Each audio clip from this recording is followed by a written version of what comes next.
What is up, wrestling fans? Welcome to the Smark Out Moment Smack Talk podcast, where we're doing a late and certainly not live review of AEW WRESTLEDREAM 2024, which took place, as I'm recording this today, on Sunday last night in Tacoma, Washington, at the Tacoma Dome. We're going to go through everything that happened on that show, all the matches, the moments, the returns, and certainly the angle that a lot of people will be talking about, the very controversial and slightly uncomfortable ending to this show in the main event. But who are we? Well, it's actually just me this time around. I'm your host for this, Callum Wiggins, flying solo once again. Tony still unavailable, away in Brazil. Rob still without power at the moment, so I'm going to run through the matches on a show which I thought was, like, overall really, really good. But I think actually probably borderline on excellent. I don't think it's one of these weird ones where I think that WrestleDream isn't potentially like my favourite AEW show of the year, because there's been a lot of great shows this year from AEW. Like Revolution had that excellent Darby Allin, Sting, Young Bucks main event, and Will Ospreay's debut, and you had I was actually at All In, so that has like special memories, and I really enjoyed All Out, the previous pay-per-view.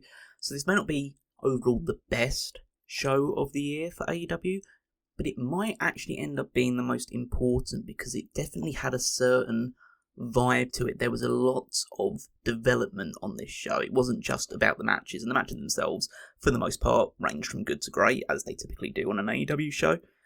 But there was a lot of story build in a lot of this as well. So there was plenty of things that we can definitely break down and dissect here, so I'm going to run through everything from the 0 hour all the way through to the main event. So let's go along, shall we? So we'll start with the 0 hour. Not much to talk about besides the 4 matches that took place on the show, but there are a few things maybe we can bring up here and there. First of all was the singles match for the Ring of Honor World Television Championship. We had Brian Cage defeated Atlantis Jr. to become television champion, and I thought this was a fun little match. As I say, it wasn't, when you think about all the matches that we had coming up later when we got into the main card, it certainly wasn't anything to match up to those, but I thought opening show, people still filtering into the building, I thought that these two put together a really good kind of mix of lucha, strong, lucha style, but they built on the story of like Atlantis Jr. was struggling with a neck injury, had a lot of tape over his shoulders, and so Brian Cage, I guess, focused in on that and delivered a bit of damage into Atlantis throughout, like some big power moves, some suplexes. Atlantis fighting back with more lucha dives, throws, all that other stuff. Managed to hit like a really nice looking powerbomb to Brian Cage, which isn't easy on a guy of that size. But it ended up with Brian Cage eventually hitting the drill claw, getting the pin, and winning the television championship, which is the result that I wanted to see. I think that Atlantis Jr. hasn't really connected so well with ever since becoming like more of a part of the Ring of Honor fold. And Brian Cage has been there for a long time. He deserves to have like a singles title to his name now, so he gets to do that. It gets to be a feature on Ring of Honor TV or Ring of Honor on-demand stuff moving forward, which I think is the right move. And yeah, I'd say there's not really much else to really break down in this one, but I thought it was a very good way to kick off the 0 hour, probably the best match on the entirety of the 0 hour. Next was decidedly the worst match of the whole show, the whole event, which was Anna Jay defeating Harley Cameron. Not really much to say that's super positive about this match. Like, it was pretty slow, not much happening. They didn't really go all out too much. They kept it very simple and basic, which I guess you can understand, but when you do that, you kind of have to make sure that a lot of things click really well. I think I mentioned that in one of the matches on the main card, which did keep things, for the most part, fairly simple, but they did it in a more interesting way than this. But I thought that, I don't think they really meshed together that well. I'd say it wasn't absolutely terrible. It's not one of the worst matches you're ever going to see, but it certainly wasn't one that I would go out of your way to watch unless you do want to be disappointed or just need something to be upset about. But I I just don't think that they did the greatest job here. But Anna Jay wins, as you would expect. We'll see what comes up next for her. There wasn't any kind of like clear direction. I imagine that maybe the fact that she's beaten Harley Cameron means that she'll be in a feud with Ariya, and I don't expect that to be much better either, unfortunately. But we move on. We had the Acclaimed defeated MxM Collection. So prior to the match take place, there was a backstage segment where MxM Collection announced who would be their third man to help neutralise Billy Gunn's presence on the outside for the Acclaimed, and it was Rico Constantino. Yes, any fans of the Ruthless Aggression era, Rico was out there, 63 years young, but still looks in great shape, actually. He doesn't actually look significantly different to what he was when he was wrestling. Admittedly, he's the guy that started his wrestling career very late, comparatively to a lot of people. He was in his 40s when he had his run in WWE in the early 2000s. I was always a big fan of Rico because I think that he was an underrated wrestler. I think he did some cool stuff. They obviously leaned very heavily into the flamboyance, I guess it was a different time. Obviously, it's only like 20 years ago or so, but they were very much using that sort of stuff that he very much fit into that kind of like that androgynous, gold dusty type character. And he came out here and he fit in perfectly with MxM Collection, who are very much of that same ilk. And I thought this was a pretty good match. It's like nothing amazing for this one either, but they threw in some good spots. There were some nice fun bits and pieces where like you had MxM Collection saying that they were going to go for the like Sesame Timbers leg drop to the crotch, but ended up being interrupted, and they ended up throwing Mansoor into Mace's crotch instead, and then they actually hit the Sesame Timbers onto Mansoor afterwards. You had Billy Gunn get a Fameasser into Rico, so he took a nice bump for that as well. And I wouldn't be upset to see Rico become a more permanent fixture of the MxM Collection act, because he was always a good promo, he was always a good character, and I think that he really actually meshes very well. And they didn't do anything at the end of this to suggest that like their partnership would be over. They didn't attack him afterwards or get upset or frustrated with him. They were helping him out of the ring, they were carrying him around. So if Rico wants to do this on a more full-time basis, I'd be totally fine with him being like a manager or a mouthpiece for MxM. Not that MxM necessarily need a mouthpiece, they're good promos themselves, but just adds a little bit more to the act. It certainly adds a bit more than Billy Gunn is currently adding to the Acclaimed, which just feels like it's just beating a dead horse at this point. But the Acclaimed win, as you would expect.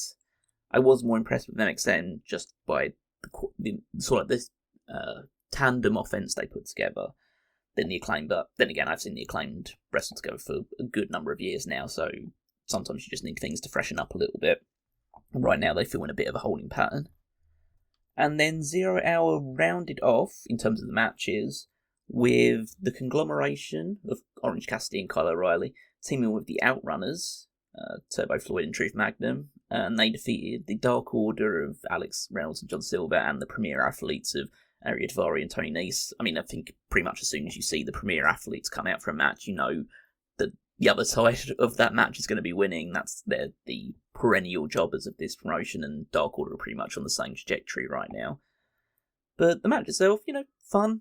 Like, the crowd is super, super into the Outrunners right now. They've got a lot of momentum behind them, so they will continue to their ascent upwards and having a fun time as babyfaces. Obviously, Orange Cassidy is Orange Cassidy, always super over. And so, yeah, they had a pretty fun match. Nothing really super noteworthy about this other than, the Outrunners having a really great hot tag, as they often do, and they were the ones to pick up the pinfall. They posed with the Conglomeration afterwards. And yeah, just helps them progress slightly further along. So that was what happened there. I guess the more interesting thing was what happened backstage shortly after that. Shortly before the main show began, we had an interview being taken place with Kazuchika Okada, not on the card, which is, again, there's a lot of positive takeaway from the show, but one of those things that just has to stand out is, like, Okada's usage on TV isn't, or on pay-per-view, has not been at the level that you would have hoped for a guy of his stature. But he did get into an altercation with Kyle O'Reilly behind the scenes, so likelihood is that will be a Continental Championship match in the near future, so I'll look forward to that. Kyle O'Reilly's great. Okada on his day is one of the best around, so hopefully they're able to put together a really good match together. And I believe another thing that happened on 0 Hour backstage that I didn't mention beforehand was Mercedes Moné, again, not on the card, but showed up with Camille and got into a bit of a, not an altercation, but just an argument behind the scenes with Queen Aminata. Like, Mercedes was there just like being the boss or CEO as she is, just being bossy and belligerent towards other people, and Queen Aminata stood up to her and they left without getting into any kind of blows. So I assume that we're going to have a TBS title match between Monet and Aminata at some point.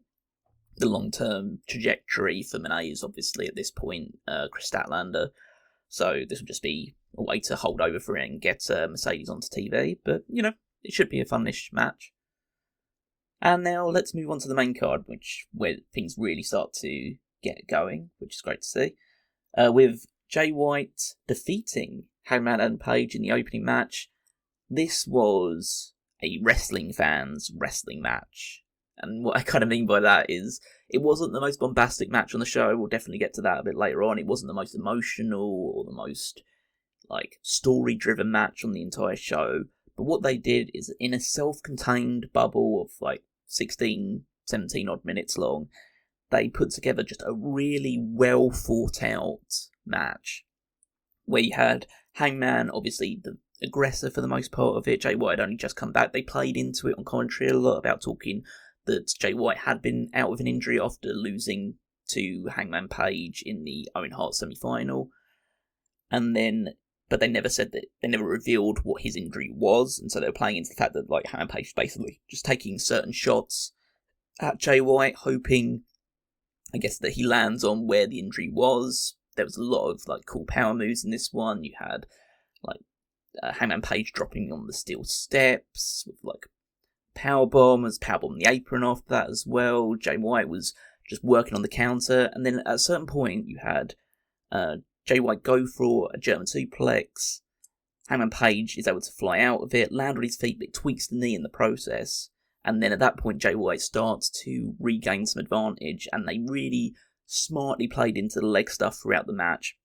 Jay White was so smart in terms of playing into his tactician kind of mindset and the way that he strategizes and the way that he approaches these matches.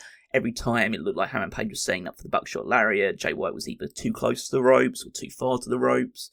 On the other side, he was never in the perfect position, and that was just done deliberately. And every time that Hangman Page tried to re-maneuver or just get back in the ring to do stuff, White used the opportunity to take advantage, did some dragon screws to the leg as well to just add further damage to Hangman's wheel. Meant that when Hangman did eventually hit the dead eye, meant that he couldn't make a cover immediately because he was just grabbing at the knee. So much damage had been done to it. There was an excellent spot towards the end where Jay White dropped him knee first right onto the ring stage, so the walkway. So that was really cool as well. So yeah, I just thought that they really put together some really smooth things without ever going anywhere super spectacular. It was just really, really solid fundamental wrestling between these two. And at the end of the day, Hangman Page eventually just too much damage to the leg. Jay White is able to connect into the Blade Runner and gets the victory.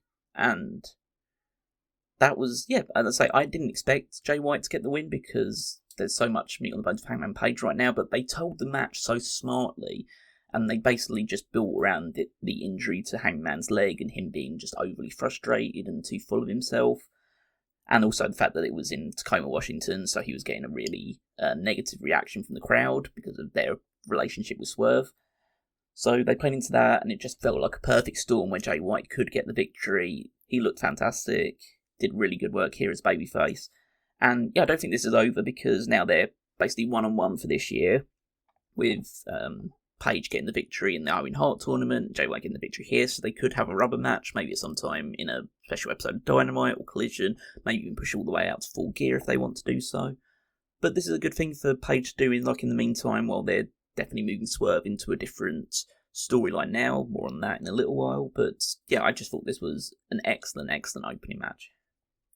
Then we move on to what I thought was another very good match. Mariah May defeated Willow Nightingale to retain the AEW Women's World Championship. Now, no secret that I haven't been the biggest fan of Mariah May since she's been projected up to the main event scene. Obviously, the turn with Toni Storm I thought was fantastic, but ever since then, I think she's been a bit underwhelming. I thought the match that she had at All In was really good, but I think that they haven't really capitalised that, and the momentum's kind of stalled a little bit. Willow, one of my favourites in all of wrestling, let alone just AEW side of things, but she had a great match with her because she has a great match for everyone. Pretty much look to almost anybody in the women's division right now, and most of them have had their best match with Willow Nightingale, so there's no surprise that Mariah May also had a great match with Willow Nightingale. But she obviously more than held her own as well. Definitely showed a lot of power and guts throughout it. You had the finishing sequence was excellent, where you had Mariah May go up for the the Trish Stratus head scissors at the top, but then Willow powered her up to try and say that she was going to get a power bomb off of the top rope, but Mariah May converted that into a Hurricane Rana, then hit like a running knee, managed to get the victory. And after the hitting the Storm Zero as well. So yeah, another clean victory. No interference, no shenanigans, nothing like that, which is good to see because I think AEW has been leaning too much into the shenanigans side of things, too much into the stuff going on. Like people interfering or having to get like a ref bump or something on those lines. So just having Mariah May get a solid victory over Willow Nightingale. Willow doesn't lose any momentum off the back of this, but it means that Mariah gets a good win over a hardy challenger, and that is good for her title reign. So I think this is the best thing that we've seen from Mariah May since she's won the title, and hopefully it's a springboard into some better stuff for her moving forward as well. But hopefully this isn't the last time as well that we see Willow Nightingale challenging for and eventually winning the AEW Women's World title. I think that's just a journey that she needs to go on right now. But it just didn't happen tonight. But it will happen sometime. I'm pretty confident next year, but we'll see how that goes. But yeah, as I say, solid thumbs up to that match as well. In terms of who I think might be going after Mariah May next for the title, obviously they was supposed to be Britt Baker versus Willow Nightingale in the number one contenders match. I still think Willow was going to win that match, but maybe Britt Baker is the next one down the line. Again, that's not something that gives me a super amount of excitement based on Britt Baker's hit rate since returning from her long-term injury, but I think that at least gives a bit more momentum. It gives another big name for Mariah May to face, so we'll see how that goes. Next one, Jack Perry defeated Katsuyori Shibata for the AEW TNT Championship to retain it. And yeah, I had a bit of an issue with this match in terms of they're never going to get me to buy into the fact that Jack Perry is an ass kicker or to be taken super seriously as a physical threat. And they basically did, I guess they kind of played into it in this entire match where Jack Perry thinks that he's a badass and thinks that he has that aggression and physicality in him. And then he basically just kicked and punched at Shibata all match long, and Shibata just no-sold pretty much the majority of it. So for a little period of time where he made a mistake and Jack Perry capitalised on it, pretty much the whole thing was just Shibata beating the shit out of Jack Perry, and the crowd got super behind Shibata as well. I think that everyone kind of expected Perry's going to retain, and he did end up doing that, but I think the crowd wanted to believe that Shibata could win, and the stuff that he was doing were getting them so much more excited and energised than anything that Perry was doing. Then they managed to build up that excitement for him and almost willed themselves into believing that he would get the victory. And I thought that, so maybe that was the way that it was supposed to go.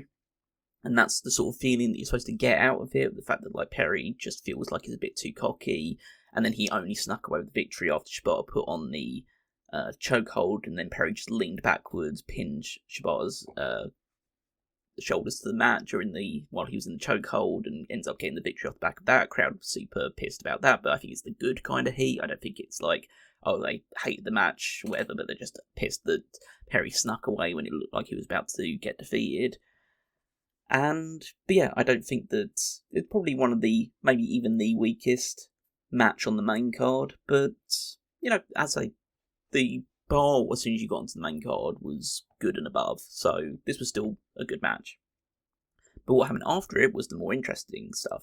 So Perry, holding up, celebrating the title, is going to beat up Shibata a bit more. But then Daniel Garcia comes out, the newly re-signed Daniel Garcia, comes out and So he stares him down, doesn't do anything. Perry just escapes, exits the ring, looks like he's going to just walk out, and Daniel Garcia's there, and he's clearly set his sights on winning the TNT Championship. But that's not all, because then who comes out next is MJF. And MJF comes in, he's obviously got taken out by Daniel Garcia at All Out. So he comes out, he's back, and he's looking for revenge. He stares down Daniel Garcia. Jack Perry hits him from behind with the TNT Championship. And so MJF is able to gloat a little bit. He cuts a promo on Garcia and the crowd, and how like Daniel Garcia's re-signing was nothing special, when he brings up the Seattle Supersonics and mentions that they're in Seattle when they're actually in Tacoma, so the crowd gets just the typical sort of heat stuff that MJF does. And he says that he's found his diamond ring from the pawn shop that Daniel Garcia left it at, so he puts it on, he's ready to bust him open with it. But then who comes out but Adam Cole? And obviously Rob would probably be jumping up and down in his seat there watching it, because Adam Cole's back, and he came down and he chased off MJF as well, and he showed respect to Daniel Garcia. So now we've gone into this really weird cycle where, like, last year at World's End, MJF was taken out by the Undisputed Kingdom, and it was revealed that Adam Cole was the devil, and he was the heel and the bad guy. And then he was still healing, obviously, from his ankle injury, so he couldn't do anything at that point in time. But then MJF goes away, he eventually comes back, he takes out Adam Cole with a brainbuster at Double or Nothing, and like he's at that point like super uber babyface still, and we assume that that's the long-term thing as soon as Adam Cole is healthy. But in that time, MJF then turns heel on Daniel Garcia and Will Ospreay and does all that stuff. Now he's the heel, and now Adam Cole is back to face him. Now Adam Cole is the babyface. So it's all gone all over the place. And at the end of the day, I don't care of all the machinations that's had to go on for this to reach the outcome it has. I'm looking forward to a more actual physical and aggressive and hate-filled feud between MJF and Adam Cole.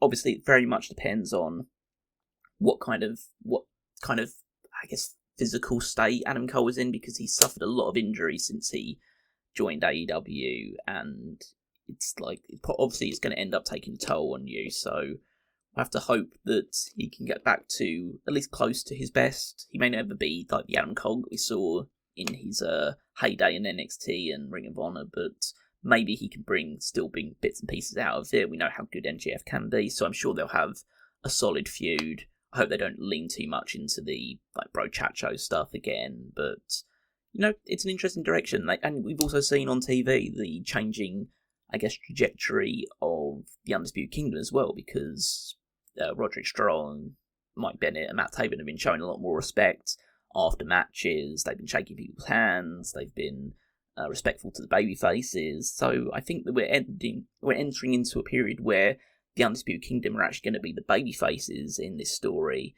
and they'll lean into the fact that what they did to MJF at World's End was just expose MJF, put MJF in a position to expose himself as the evil prick that he always has been, and they were always on the side of good. So I think that, so it's just going to be that feud that we've all been expecting and anticipating, but it's going to be in the completely opposite trajectory than we imagined to in terms of heel and face dynamics. So at the end of the day, I'm still looking forward to it. We'll see how that progresses, and we'll also see that Daniel Garcia set his sights on the TNT title, so the likelihood is that that's the direction they're going. I imagine that they'll probably give the victory to Daniel Garcia at some point, because why not? You've just re-signed him, he's a bright young star for the future. He should hold championship gold at some point soon. Then we move on to what I believe in many people's eyes would be the match of the night, and that was the three-way for the AEW International Championship, with Konosuke Takeshita winning his first ever AEW Championship by defeating Will Ospreay and Ricochet. And this match was absolutely insane. Like, I can't even list off all the different spots and transitions and just craziness that happened in this match. Like, it was a proper triple threat, in the sense that it wasn't always a case of like, one person's just laying about outside and then two people just getting on. There were instances of that, but it very much felt like all three were involved at every single step of the way, doing spots on the apron. Like, there was this super cool spot of like Ospreay getting hit by Takeshita clothesline, landing on his feet from a black flip, hitting the Oscar immediately afterwards, then being hit by a 450 splash from Ricochet, all in the span of about 10-15 seconds. Like, that was incredible. You had, they really built up Takeshita brilliant in this match with the idea of, Ospreay and Ricochet have that history, and they're going to be looking to outdo each other, but every time that they would work together against Takeshita just outpowered both guys, just hitting the most vicious forearms, knocking them out. But then, you would transition into things of both guys hitting a German suplex on Takeshita, and then hitting poison ranas on one another, and then Takeshita throwing both of them overhead with the German suplexes. It was just absolutely insane. One of the best triple threat matches you will ever see, because they just went 100 miles an hour right from the very start. No warming up whatsoever. And then you had Takeshita catches Ricochet in the kind of crunchy position and jumps off, drives him headfirst through a table, and the outside table just exploded everywhere. That was a really good table break. And so Ricochet's wiped out. Takeshita gets back in the ring after celebrating with Don Callis, but then immediately gets hit by the hidden blade. Ospreay hits another one. Callis pulls the referee out, goes to attack Ospreay with the screwdriver. Ospreay's able to stop him. He teases that he's going to hit Callis with the Tiger Driver 91, but who comes out to pick up the screwdriver and to stop Ospreay from attacking Callis? But it's Kyle Fletcher. And this was something that I was a little bit on the fence about happening, because I kind of wanted Kyle Fletcher to be aligned with Will Ospreay. I thought he was getting really good reactions as a babyface, so I thought that they could stay together and then they would take on the new iteration of the Don Callis family, because you've got Takeshita in there, you've got Lance Archer now in there. They could add more people. If Powerhouse Hobbs comes back and just rejoins them, then that's something as well. So I don't think they necessarily needed to have Kyle Fletcher in there, but they've decided that they're going to utilise Will Ospreay and his relationship with Fletcher to help push Fletcher up to the next level. Obviously, he'll be on the losing end of a feud between the two of them, but this would help him with certain matches to build himself back up and become and be at that next level, upper mid card level. That I think that will be his long-term trajectory. So they all surrounded Ospreay. He was just being betrayed, having the screwdriver hit in the back of the head.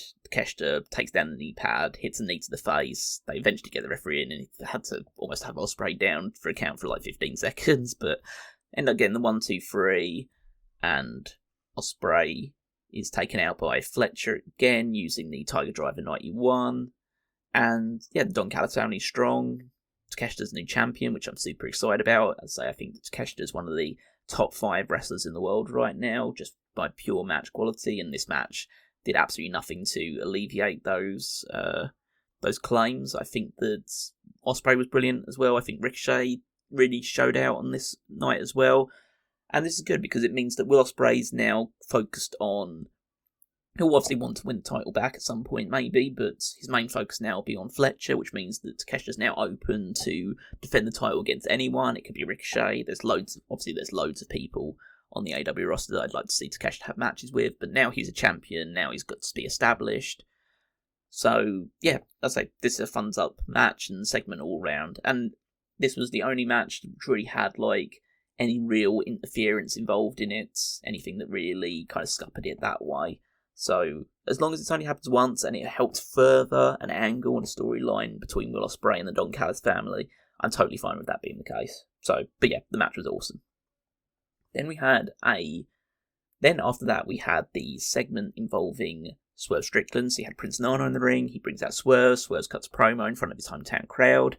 As was to be expected, they are interrupted by MVP and Shelton Benjamin. They kind of sow some seeds about how MVP has history with Swerve, and they had a match previously in Defy, and they brought that up, and Swerve seems to be quite chummy with them. And then Swerve kind of brings up the things that MVP had been saying recently on TV about how Nana was riding the coattails of Swerve, and in the last few months things have been going pretty badly for Swerve. He lost his title at All In, he lost to Hangman at All Out, his childhood home was burnt down. So he brings all that stuff up, but then he just ended by saying that Nana is family and that Nana's helped him get to the success that he is at the moment. So he wants to focus on the positives between them rather than the negatives, and basically tells MVP to shove his offer up his ass. MVP takes exception to this. Well, actually, MVP was quite simple about it. It's Shelton Benjamin that takes exception to this, gets in Swerve's face. They have a bit of a pushing match, but people come out with like Christopher Daniels and referees and security to prevent anything further from happening before it gets too far. So yeah, that's probably where we're going now. There was no sign of Bobby Lashley just yet, so I guess they're saving that introduction until a bit later on. But off the back of this, we know that where Swerve's allegiance lies with Nana, still very much in babyface side of things. MVP and Shelton on the other side right now. That will inevitably expand, but we're kind of building up to an initial Swerve Strickland versus Shelton Benjamin match, which I think is a good way of then bringing Lashley in, because Lashley is the big piece in this puzzle. So, it was a good segment. I think it was good to have something in there that kind of tied the crowd down a little bit. So it's one of those things that you never really know how it's going to work out, because you have this kind of segment where it's a bit more of like the promo talking segment in a pay-per-view, which AEW doesn't do very often anyway. But then you would have them get involved, and whether it could be a good place for the crowd to just calm down a little bit, get some energy back especially after such an amazing match as the three-way match for the International Championship. And then, then they'll be ready to get going afterwards. But I think in this instance, unfortunately, I think it toned the crowd down a little bit, just to have a promo segment rather than just see action followed by more action. Or maybe it was just the fact that the next matches that came up weren't the most, highly anticipated matches on the card. So maybe the crowd just, was using those opportunities to conserve their energy. But I think the show in terms of the atmosphere took a bit of a lull at this point. But that followed with Hologram defeating the Beast Mortos in a 2 out of 3 falls match. Just in a vacuum, this was some really, really good wrestling. Some brilliant lucha stuff. Like, they were super innovative. They were doing really cool stuff. Beast Mortos was throwing Hologram all over the place. They did an awesome spot early with like him going for that press slam off the top rope to Hologram. Hologram like heads out of it, then hits his diving crucifix bomb into the magistral pin. He gets the first victory. Then Beast Mortos takes back control, dives to him on the outside, throws him around ringside, eventually gets the pin. I believe off of I can't remember exactly off the top of my head what the Beast Mortos' move was to get. Oh yeah, it was a discus clothesline after that, and that was kind of like one of the themes of the show. AEW kind of sometimes has these kind of themes where a certain move or action takes center stage. It's like, this is the show where this happened. This was the show all about the discus clothesline. We saw it in the opening match. We saw in Hangman Page's match as well. Willow Nightingale hit one on Mariah May. Just everyone was just hitting discus clotheslines, and the Beast Mortos was probably the biggest offender of this move, just using it a lot, using it to pin Mortos. So the first pin Hologram, the first time Hologram's been pinned since joining AEW. But they continued on from there. He hits a couple of other discus clotheslines later on in the second fall, but isn't able to hold him down for the 3 count again. Hologram hits the exact same move that beat Beast Mortos the first time, but Mortos this time kicks out. He does hit the press slam off the top eventually. But yeah, as I say, super innovative, super cool stuff. And then Hologram eventually gets the victory by doing the kind of airplane spin, satellites, powerbomb to Mortos, which is super impressive considering the size differential between the two of them. Hologram able to do it, spin him around on his shoulder blades, drop him down with the powerbomb, gets the victory. Hologram remains undefeated so far. And yeah, as I say, I think the crowd got into it by the very end of it because just of the high quality and the intensity of the match.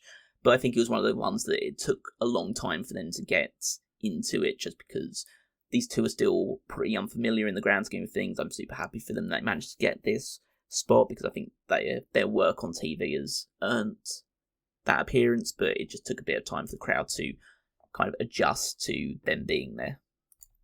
Next, we had Darby Allin defeated Brody King in a really fun match, considering the fact it was pretty short compared to a lot of the other matches on the card. But they crammed a lot of that in. Essentially, the whole story of the match was Brody King is just physically dominant to Darby Allin, was throwing him around ringside, dropping him on the steel steps, just tossing him all over the place, hitting big clotheslines and big splashes and all that stuff. And Darby Allin's only response to try and withstand it and to get any offensive zone was just to fling his body at Brody King at every opportunity. So diving through the ring, like throwing his body, hitting a coffin drop to the outside. Like that was his only weapon. His only opportunity was, I've just got to throw myself at Brody King and hope that eventually he suffers more than I do. But it looked at certain points that Brody King had this match won, but Darby Allin was just resilient, kept kicking out of everything that Brody King was throwing at him. Eventually he climbs up towards the top rope and he teases he's going to hit a suplex to the steel steps that had been conveniently positioned outside the ring early on. Darby Allin's able to fight his way out of that suplex, just attack Brody King. Brody King loses his balance, gets thrown off by Darby Allin, lands back first onto the steel steps, which looked like it absolutely sucked in terms of like pain.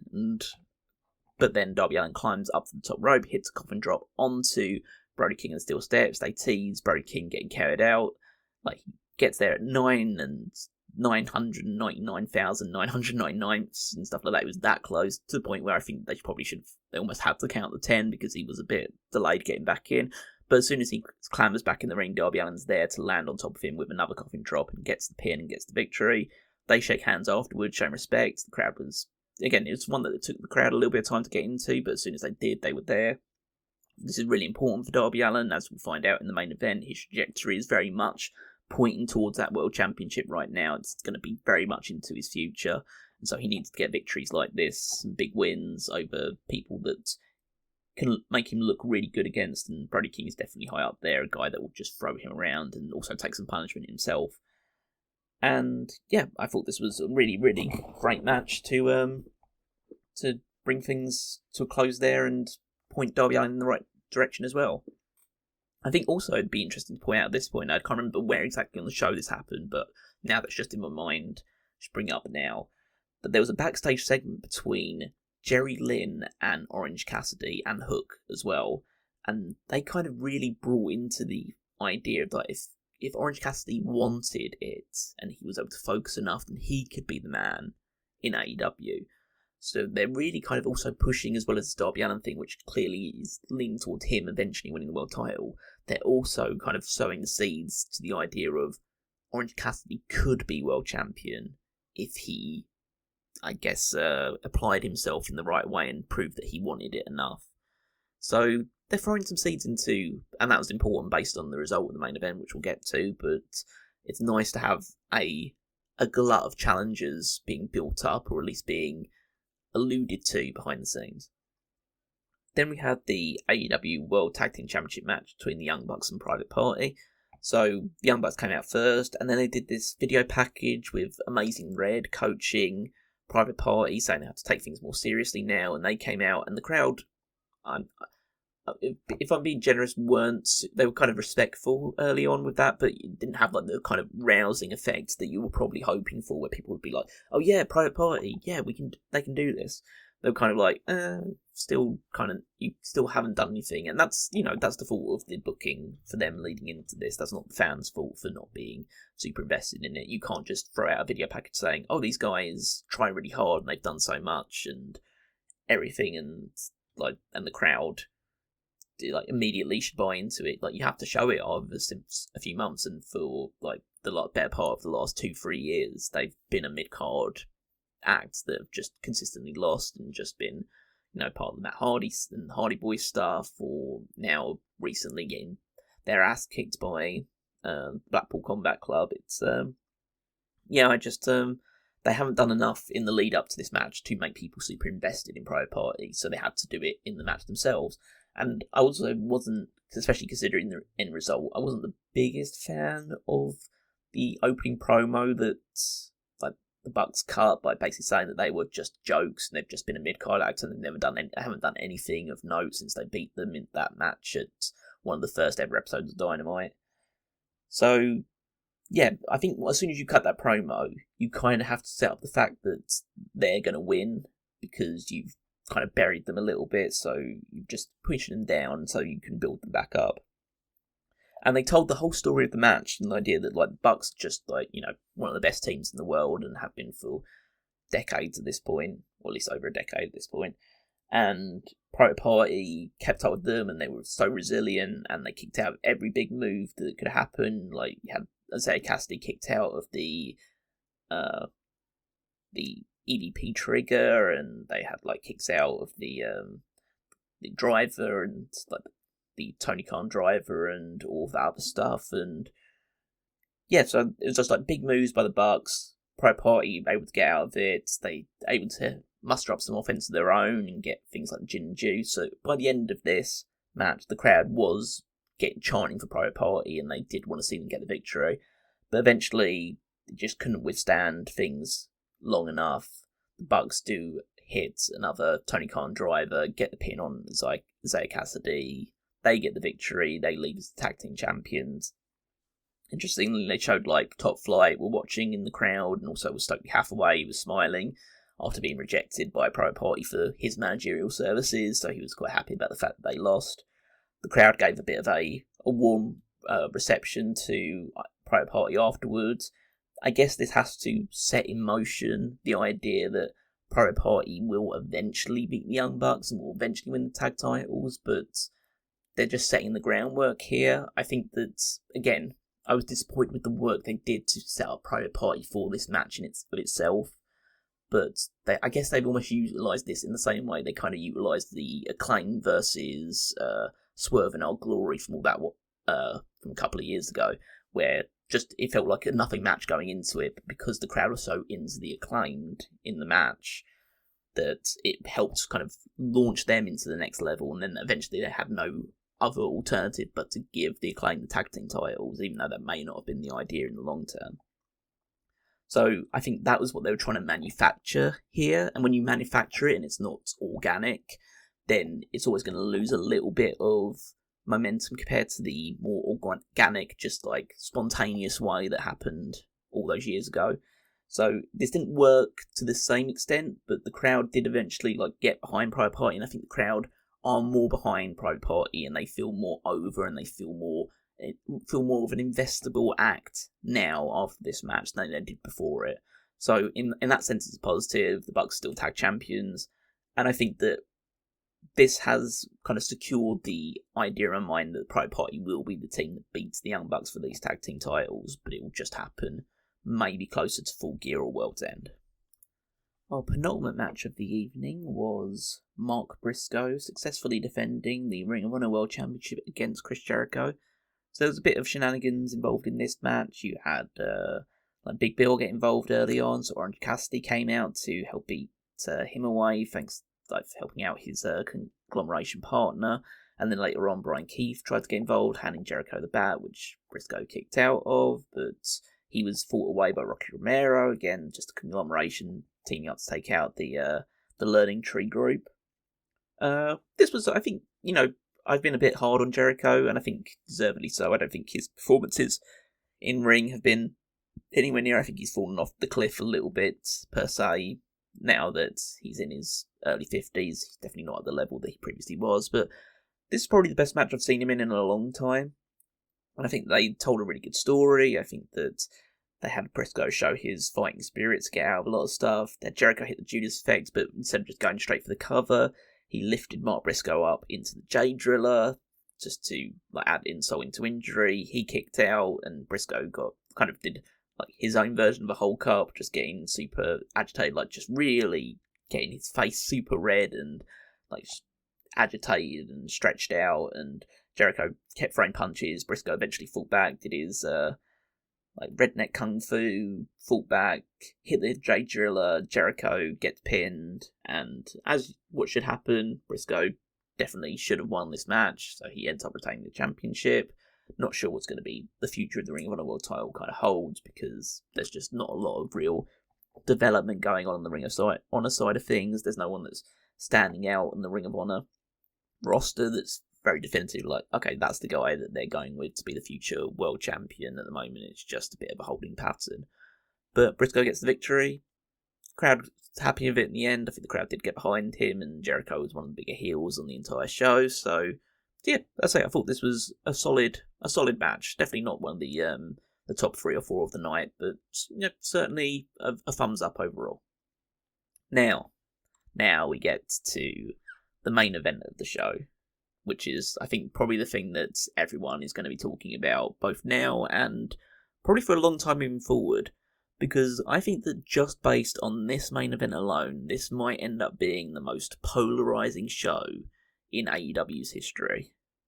Because, depending on, you either loved it, and if you loved it, then it was just a brilliantly well put together thing, and if you hated it, and as I say, I think there's some people that might end up hating it, then while I don't agree, and I think that if given enough explanation and thought, you probably could understand why I don't agree with that, I can see in the moment people being kind of upset about the way this ended. But it was Bryan Danielson versus Jon Moxley for the AEW World Championship. Danielson comes out with the Final Countdown playing. Moxley attacks him during his entrance. The Final Countdown is still playing while they're brawling outside. So that was a cool little nod to the many matches that they've had in when Wild Thing was playing for the Anarchy in the Arena matches they've had in the past, because they've pretty much been involved in a lot of them on the same side. So they gave a little bit of a mark to that, and then they just had just a brutal war in the ring. Danielson hits a Psycho knee very early on. He ended up hitting 3 or 4 Psycho knees, but Moxley just kept kicking out of it. I thought Moxley's the aura surrounding him going into this match was just absolutely excellent. He just looked like a deranged killer throughout the entire thing, but not in a kind of crazy, wacky, lunatic fringe kind of way. He was just very kind of just focused, intense, very aggressive. I think it really fits into both what we know of him in the past, but this new iteration of it where it's a bit more cold and dark to him. There's this new age of violence surrounding him, which isn't a hardcore violence. It's a more psychological, visceral violence, and it was on full display in this match as well. They beat the holy crap out of each other all the way around the ring, and kept trying to put the chokehold on Bryan. Danielson kept getting out of it, getting to the submission himself, but it was just a war of attrition between two of them. They pulled up the pads on the outside. Rinch Fear at one point gets involved, helps Moxley out, pulls him away, and the referee sees that, or she stops Danielson from hitting a Psycho knee. Referee sees that, throws her out, ends up with Danielson going to try and attack Moxley on the outside. Moxley ends up dropping him with the Death Rider on the concrete, and then from that point on it was just Danielson was trying to hold on for as long as he possibly could, and the crowd was trying to drive him on as best they possibly could. Did this cool segment of them just beating the shit out of each other, just throwing haymakers to each other in the middle of the ring, one-on-one. But eventually Moxley just keeps going back to that Bulldog choke, keeps throwing down, going down to the Bulldog choke. Eventually he's able to lock it in deep, gets behind Danielson, brings him to the mat. Nowhere for Danielson to go. He's just absolutely cool under him, almost like Bryce Rensburg's just almost hesitant to ring the bell. Eventually he does just have to ring it. Has his head in his hands afterwards, as the crowd just gets deflated, knowing that that's ended.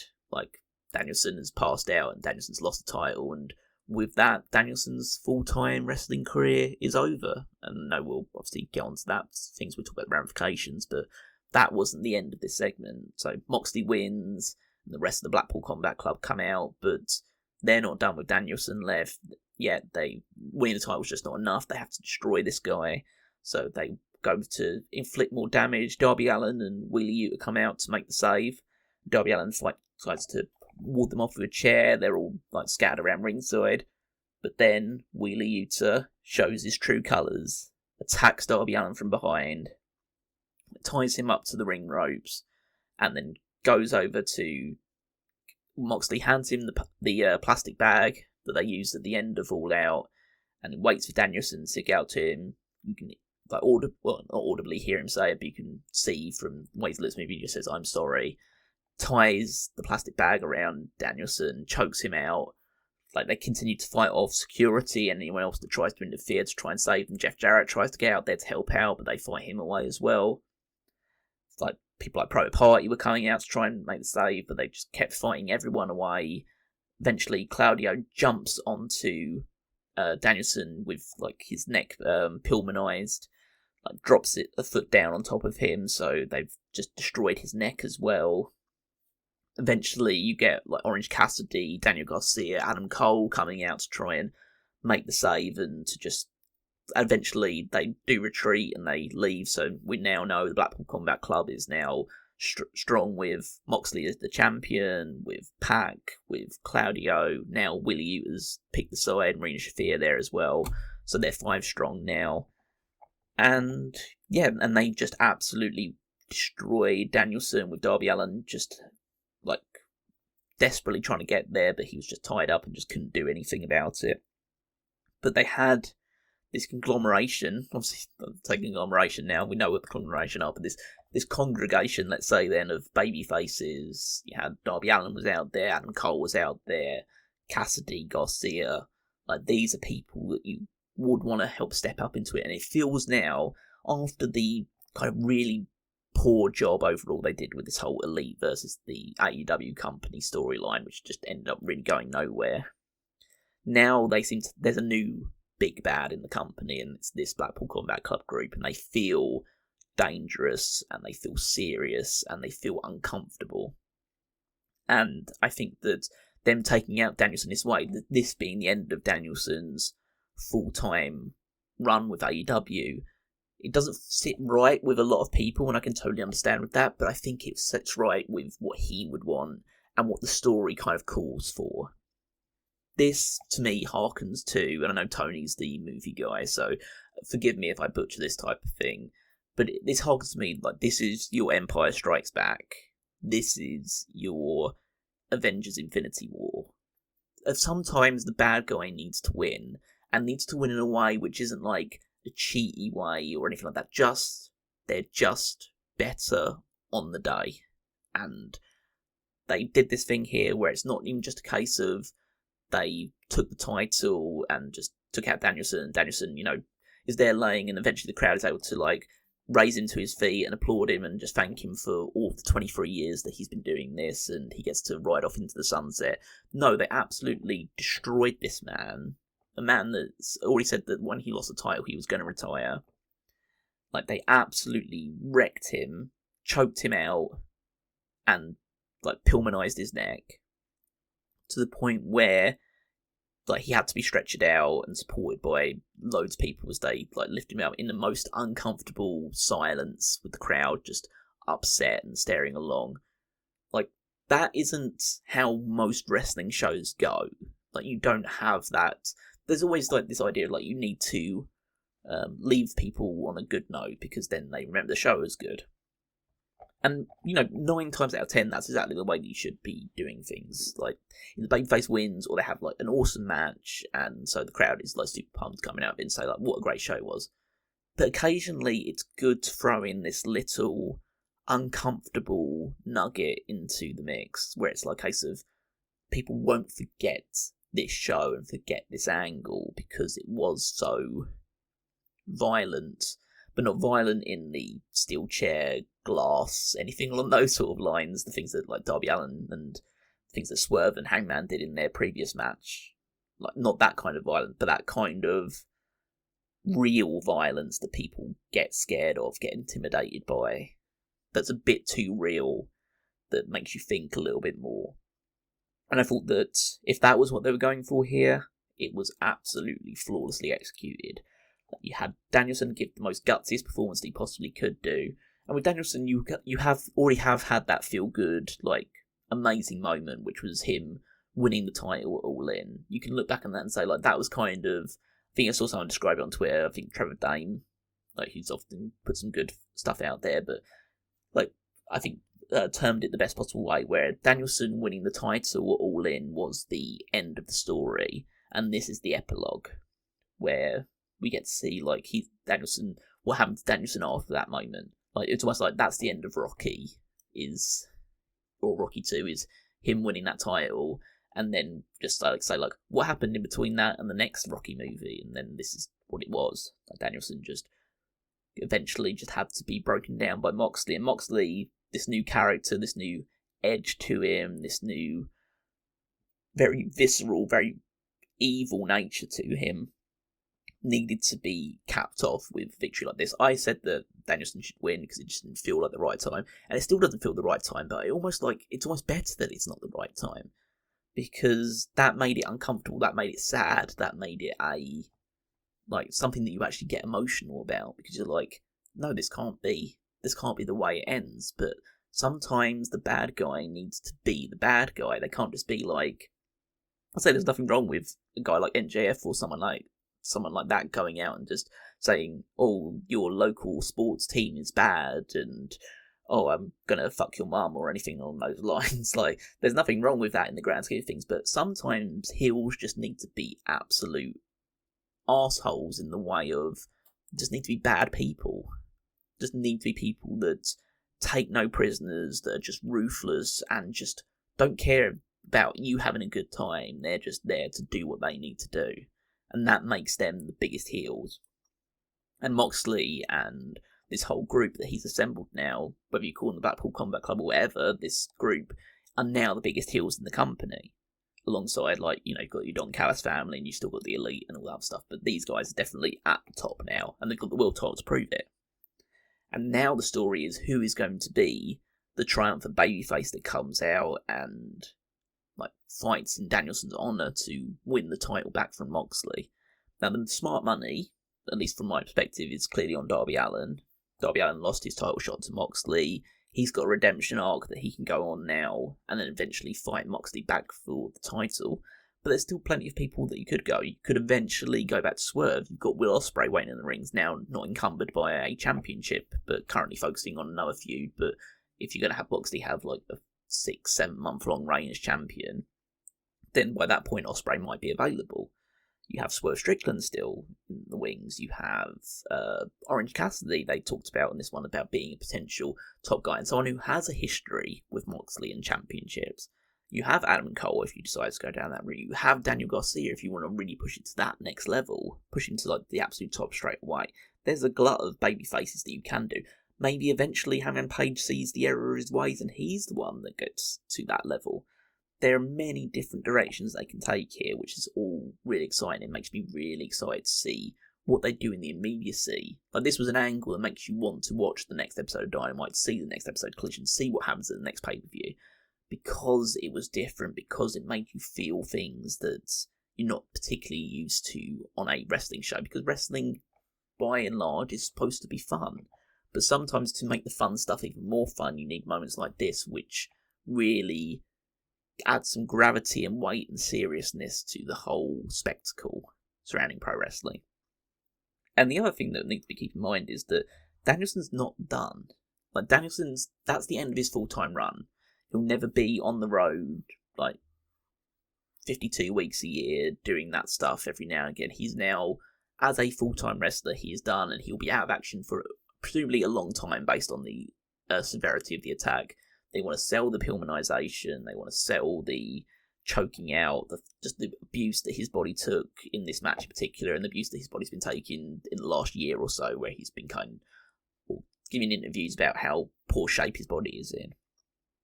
That's the direction you want to take it, so we probably won't see Danielson for another 6 months, maybe even a year, maybe even longer, depending on how they want to stretch this out and go along. But eventually Danielson is going to come back, and he is going to have a match against Jon Moxley, or against Claudio, or against Pac, or against Yuta, or against Marina Shafir even. He's probably going to have matches with all of them. He's going to come back for a short 2-month run.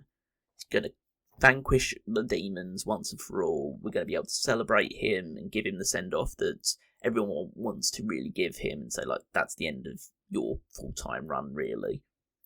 So that is going to happen. And that's the thing that kind of worried me about this going into it, because I felt it's not the right time to say goodbye to Danielson. And the fact is, this isn't saying goodbye to Danielson. This is just saying, see you later to him. This is the way that he wants to go out. This is the way that Danielson would always want to go out. As the most unselfish pro wrestler that we could probably ever think of. As a guy that just wants to, when he was to go, and this was going to be the end of it, then he was going to put someone over as strong as possible, and he chose to do it with Moxley. And that's going to set the trajectory probably for at least the next 6 months, if not longer. Like, this is the story that's going to drive the company's main event scene moving forward. So yeah, from that perspective, I thought this was like just flawlessly executed, and I think that yeah, it was just a really, really great moment at the end of the show from just a storytelling device. I don't think that, based on that result and based on what happened in all of this and what it sets up for Moxley and his crew, and then the glut of baby faces that'll be going after them in the interim of this in order to avenge what happened to Danielson. I think this could end up being the most pivotal show of the year for AEW. And so it could launch the idea of this new direction. Now that we know about like how Dewey Jacobs has left the from a creative capacity, and so they might be shaking things up behind the scenes in terms of the creative. This felt like it had a very, not so much somber tone to it, but a more serious, old school tone to it in terms of the way it was booked and the way certain angles played out. So I totally expect. The thing with AEW is that they do this occasionally and they never follow through with it as firmly as you would hope them to do. When they tease being different, they eventually return to the status quo. So hopefully, again, you can only hope that they're taking this direction and say, like, okay, this is the direction we're moving in to separate ourselves and distinguish ourselves a little bit more. And then that will help them out, and that will be their differentiating factor from WWE, and that will maybe help spur some ratings increases, ticket sales, whatever it is they need from their business side of things. Now they've got this big, huge TV deal, they can make decisions like this, and they can approach things the way that they want to creatively, because at the end of the day, they've got this money coming in now, so they don't have to worry so much about, obviously, I'm not saying they have to worry about ratings and selling tickets, absolutely they have to, but they have that wiggle room now of, okay, we're profitable regardless, so let's try some things out and hopefully it works. They can throw some ideas at the wall and see what sticks. And this one feels like it's off to the best start of sticking in the long term. So, yeah, that's a great main event. The match itself was fantastic. The angle was uncomfortable, but I personally thought it was great. It's certainly going to be controversial. I know certain people are going to look at that and feel like, oh, this was horrible, this was bad.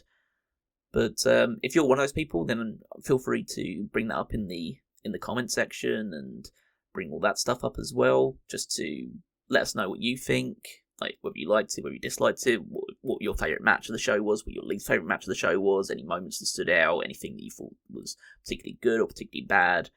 Just leave all that stuff below. I just realised, going really late into this now, that I didn't put any plugs at the start of it, but, I like to get into the wrestling, and I like to get into the thing, because this show made me feel things, and I'm going to make sure I translate that stuff over now.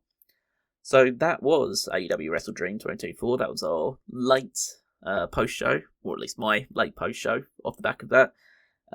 So, yeah, I'll dive into the plugs now, as mentioned. If you have any thoughts about this show, leave them in the comment section. Leave a like on this video if you enjoyed it. Subscribe if you haven't done so already. Everything like that helps out. Monetary side of things, you've got the Patreon. So even if it's just $1 a month, or you do $10 a month to get to the Darkcast, get some extra content, whether it's on the YouTube membership or whether it's through Patreon itself, all the way up to like the $50 tier where you can pick your poison and request whatever thing you want us to do. We'll do it within reason, of course, but that is that's what you get to pay for. So check that out on the Patreon if you want to help us out financially. Same thing with the Redbubble and TeePublic merchandise stores. So if you want to pick up some Smark Out Moment branded merchandise, that's where you head on over there. Head on over to, obviously, the Smark Out Moment website. There's Discord that you can join. Same with the Mega Maniacs Facebook group. Over on the website, you'll find the Power Rankings, which is my weekly contribution to the contributions to the website, and my weekly rotor stuff. So I recently did the latest edition of the Power Rankings that came out yesterday, where I talked about the fallout from Hell in a Cell and how that affected the rankings, and who's top of the tree right now, who fell off the rankings. You can see all of that stuff right there. You can also check out the Fantasy League, as mentioned in the previous like the hot tags that I did recently. We're in a bit of a holding pattern while Tony is away, dealing with Brazil and hopefully having some fun out there. But yeah, so at the moment it's a little bit unsure about where we're going. As I say, it will fix itself in the next couple of weeks or so once he's returned or once he has some capacity to make the trades that we need to make. But things will pick back up there and we'll adjust it and it will come back to normal by the end of it. But you can head on over to see what the current standings are at wwefantasyleague.com or just navigate to it via the website. I'm on Twitter at Wigmeister14. You can check out Tony and all of his stuff everywhere that he does it, at A Mango Tree and at a lot of places. Same with Rob, you can check out his stuff at Dude Felice. So yeah, I think that's pretty much everything covered. So yeah, that's a big 2 thumbs up for me for the WrestleDream show. If you haven't checked it out, I recommend you do check it out. If you are strapped for time, I'd say absolutely go out of your way to see the main event. See Takeshita versus Ospreay versus Ricochet. See Jay White versus Hangman Adam Page. Probably Darby Allin and Brody King if you have a chance. Women's title match as well was really good. So there's plenty of stuff here that you can sink your teeth into if you are so inclined to do so and you haven't checked it out yet. But for now, we'll leave it there and looking forward to see how they follow this up on the subsequent episodes of Dynamite and Collision and all that stuff. But for now, this has been another Smark Out moment, and I am being counted out.